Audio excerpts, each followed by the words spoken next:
नमस्कार, मैं विकास कुमार और आप देख रहे हैं एक बार फिर से मेरे साथ मेरे कैमरामैन अभिजीत के साथ न्यूज राइट। आज हम आपको बता रहे हैं एक बार फिर से कोरोना महामारी को लेकर प्रधानमंत्री नरेंद्र मोदी ने सभी राज्य के मुख्यमंत्रियों के साथ किया बैठक, जिसमें से कई राज्य के मुख्यमंत्रियों को दर्द छलका और उन्होंने इस प्रकार का बयान देने से भी बाज नहीं आया कि जब प्रधानमंत्री हम लोगों को मीटिंग बुला के बोलने ही नहीं देते हैं तो किस बात के लिए वो मीटिंग लाते हैं। इसी कड़ी में पश्चिम बंगाल की मुख्यमंत्री ममता बनर्जी ने सबसे पहले आरोप लगाया, उसके बाद दिल्ली के मुख्यमंत्री अरविंद केजरीवाल, उसके बाद मनीष सिसोदिया ने तो ट्वीट भी कर दिया कि जब लाइव टेलीकास्ट प्रसारण किया जाता है अरविंद केजरीवाल का तो माननीय प्रधानमंत्री जी को इसमें दिक्कत आता है, तो आज फिर प्रधानमंत्री ने लाइव टेलीकास्ट क्यों कराया। तो कहीं ना कहीं एक बार फिर से कोविड-19 को लेकर के राजनीतिक सरगर्मी एक बार फिर से देखने को मिल सकता है। इसके अलावा पप्पू यादव के समर्थन में एक बार फिर से पप्पू यादव के जाप कार्यकर्ता बीजेपी नेताओं को बेनकाब करने में लगे हुए हैं। उन्होंने एक बार फिर से पप्पू यादव राजीव प्रताप रूडी की एम्बुलेंस चोरी की खबर को सुर्खियों बटोरा। उसके बाद तेजस्वी यादव का जो कोविड सेंटर है, जो कि बिहार के राज्य सरकार के मुख्यमंत्री नीतीश कुमार ने उन्हें अब तक नहीं अपनाया है, तो कहीं ना कहीं इस महामारी में एक बिहार में राजनीति का सियासी पारा चढ़ता दिखाई दे रहा है। वहीं सुशील मोदी ने जो ट्वीट किया कि तेजस्वी यादव जब सरकारी बंगले में कोविड सेंटर खोल सकते हैं तो उनके पास तो कई अवैध बंगले हैं, तो अपने बंगले में वो कोविड सेंटर क्यों नहीं बना पा रहे हैं, तो यहाँ भी राजनीतिक देखने को मिल सकते हैं। उसके बाद आदरणीय प्रधानमंत्री जी ने कोविड-19 के आज के समीक्षा बैठक में कई राज्य के उत्तर प्रदेश समेत कई राज्य के जिला अधिकारी से बातचीत किया है, तो मुख्यमंत्री ने कहा कहीं ना कहीं हम लोग तो मुखौटा साबित हो रहे हैं, जबकि वो डीएम से मिल रहे हैं, डीएम से बातचीत कर रहे हैं, तो हम लोग तो मुखौटा साबित हो रहे हैं। उसके बाद ममता बनर्जी की जो विधायक थे भवानीपुर से, उन्होंने आज रिजाइन दे दिया है। ममता बनर्जी का मुख्यमंत्री पद पर रहने के लिए भवानीपुर सीट से एक बार फिर से उनको चुनाव जीतना पड़ेगा। यह भी सरगर्मी जोरों पर है कि ममता बनर्जी भवानीपुर सीट से चुनाव लड़ सकते हैं। वही कोरोना गाइडलाइन की बात करें तो बिहार राज्य में नीतीश कुमार का दावा है कि हर हॉस्पिटल में हमने अधिकारी को तैनात करा दिया और वो समय समय पर इनकी मॉनिटरिंग कर रहे हैं, तथा जो भी इसका सही डेटा है वो उस डेटा को हमें बताने का कष्ट कर रहे हैं और हम सही डेटा डालने का प्रयास कर रहे हैं। और उसके बाद लालू यादव की बेटी रोहिणी ने सुशील मोदी पर पलटवार किया और उन्होंने ट्वीट करके कहा कि यदि ज़्यादा बोलोगे तो मुंह ठूर देंगे।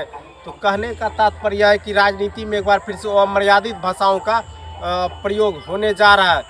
हम आपको, जैसा कि आप जानते हैं, जिस प्रकार से हमने आपको कोरोना में स्पेशल कहानी का वादा किया है कि आपको कहीं ना कहीं हम एक कहानी ज़रूर सुनाएंगे इस कोविड-19 में, तो आज का जो मेरा कहानी है वह कहानी बहुत ही बेहतरीन और लाजवाब कहानी है। और यह कहानी है एक लालच बेटे का कहानी आपको मैं सुनाने जा रहा हूँ।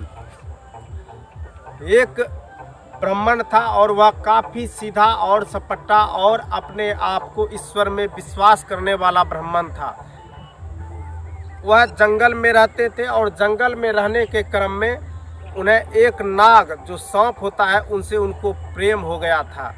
नाग सांप ने क्या करता था कि प्रतिदिन, ऐसा हम आपको नहीं कह रहे हैं कि यह कहानी हकीकत है, मैं आपको नज़रिया बदलने हेतु इस प्रकार का कहानी सुना रहा हूँ कोविड-19 में। तो वह जो नाग था, वह ब्राह्मण प्रतिदिन अपने पूजा सामग्री से कुछ न कुछ बचा करके उनके लिए भोजन देता था और नाग उन्हें सोने का एक सिक्का प्रतिदिन प्रदान करता था। तो इस प्रकार से ब्राह्मण का दिनचर्या बहुत अच्छा और सुव्यवस्थित ढंग से चल रहा था, उनके घरों में सुख शांति था और एक सिक्के लेकर वह परिवार का भरण पोषण भी कर रहा था। इस प्रकार से चलते चलते कई वर्ष गुजर गए और उनका जो उम्र था, अब एक पैर उनका मतलब कि अंतिम छोर में था। इसी क्रम में उन्होंने इस राज को किसी को बताया नहीं था। जब वो ब्राह्मण बूढ़े हो चले तो उन्हें एक युक्ति लगा। उन्होंने सोचा कि यदि हम इस राज को अपने बेटे को बता देते हैं तो कहीं ना कहीं वो कामयाब हो जाएंगे और उनका जीवन यापन बढ़िया चलेगा। तो इस प्रकार से ब्राह्मण ने अपने बेटे को अपने बुढ़ापे के उम्र में समझाया कि बेटा चलो आज मैं तुम्हें अपने खेतों पर लिए चलता हूँ जहाँ अपना आम का बागान है। तो जब वहाँ बेटे को वो लेकर के जाते हैं तो आम के बागान का पहले उसे कई दिनों तक सैर सपाटा कराते हैं। जब सैर आम का ख़त्म हो जाता है बगीचे का तो फिर बोलते हैं बेटा आज चलो तुम्हें कुछ गिफ्ट में हम देने वाले हैं। तो बेटा को फिर से लाते हैं बागान में और उन्होंने कहता है कि बेटा इस मांद के पास तुम एक कटोरा दूध ला के रख दो, कल सुबह आके और परसों सुबह आओगे तो तुम्हें सोने का सिक्का मिलेगा यहाँ। तो उनके बेटे ने सेम वैसा ही किया। उन्होंने उस मांद के पास अपने जो उनका आम का बागान था, मांद के पास एक कटोरा रखता है, कटोरे में दूध भरा होता है और छोटा सा कटोरा होता है, वो रख के चले जाते हैं। नाग निकलते हैं, वो दूध को पी लेते हैं और एक सोने का सिक्का वहाँ पर रख देते हैं। इस प्रकार से वो ब्राह्मण का पुत्र प्रतिदिन सिक्के वहाँ से प्राप्त करके अपने घरों में लेके जाते और अन्य प्रकार के सामग्री खरीदकर भोजन भात किया करते थे। एक दिन उनका पिताजी जो ईमानदार ब्राह्मण था वो इस दुनिया से चल बसे। तात्पर्य यह हुआ कि बेटे ने प्रतिदिन के तरह वही प्रक्रिया अपनाता था कि दूध कटोरी में रखता था और वो सिक्के लेके चला जाता था। एक दिन उनके बेटे ने सोचा कि आज हम देखेंगे कि आखिर ये कौन दूध पीता है और कौन हमारे लिए सोने का सिक्का छोड़ के जाता है। इसी क्रम में उन्होंने रात भर जगने का प्रयत्न किया लेकिन ऐसा कुछ नहीं हुआ। जैसे उन्होंने कटोरा रख के गया, कुछ ही देर बैठने के बाद उस मांद से नाग निकलते हैं और वो सोने का सिक्का निकाल कर रख देते हैं और दूध को पी लेते हैं। तात्पर्य यह होता है कि ब्राह्मण का बेटा इस प्रक्रिया को देख लेते हैं। वो प्रतिदिन दूध लेकर आते हैं और सोने का सिक्का लेकर जाते हैं। उन्हें एक दिन लालच हो गया कि यदि हम इस मांद से नाग को मार करके और मांद को जब हम देखेंगे हटा के तो वहाँ ज़्यादा सोने का सिक्का होगा। उसके मन में इस प्रकार का लोभ और लालच पनपने लगा। उन्होंने यही किया। दूसरे तीसरे दिन आया, कटोरी में दूध भर भर के दिया तो देखा एक सिक्का मिल रहा है। उन्होंने क्या किया, दूसरे दिन डबल कटोरा लाया। जब उन्होंने डबल कटोरा में दूध भर के रखता है तो उन्होंने चाहा कि डबल सिक्का आज निकलेंगे, लेकिन ऐसा कुछ नहीं हुआ। दोनों कटोरा का दूध पी लिया गया नाक के द्वारा और एक सिक्का उनको पुनः मिला।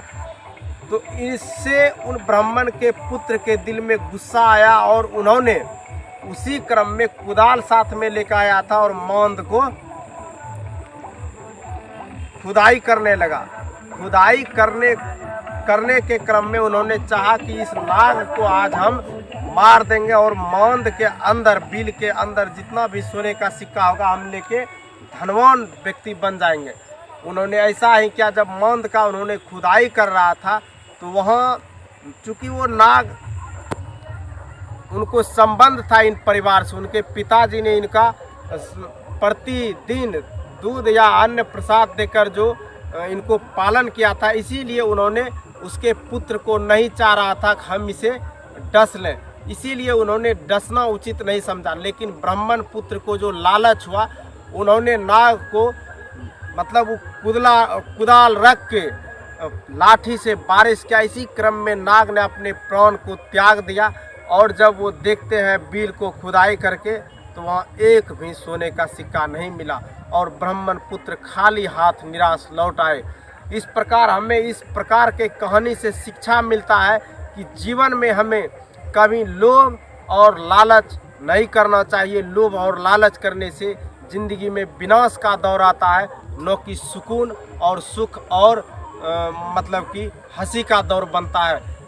दोस्तों, मैं आशा करता हूं कि आपको मेरा ये वीडियो अच्छा लगा होगा। यदि लगे तो सबसे पहले मेरे चैनल को आप सब्सक्राइब कीजिए ताकि आपको नोटिफिकेशन मिले और बेल आइकन दबाइए और लाइक कमेंट शेयर ज़रूर कीजिए। धन्यवाद। अगले एपिसोड में आपसे मैं मिलूँगा। नमस्कार।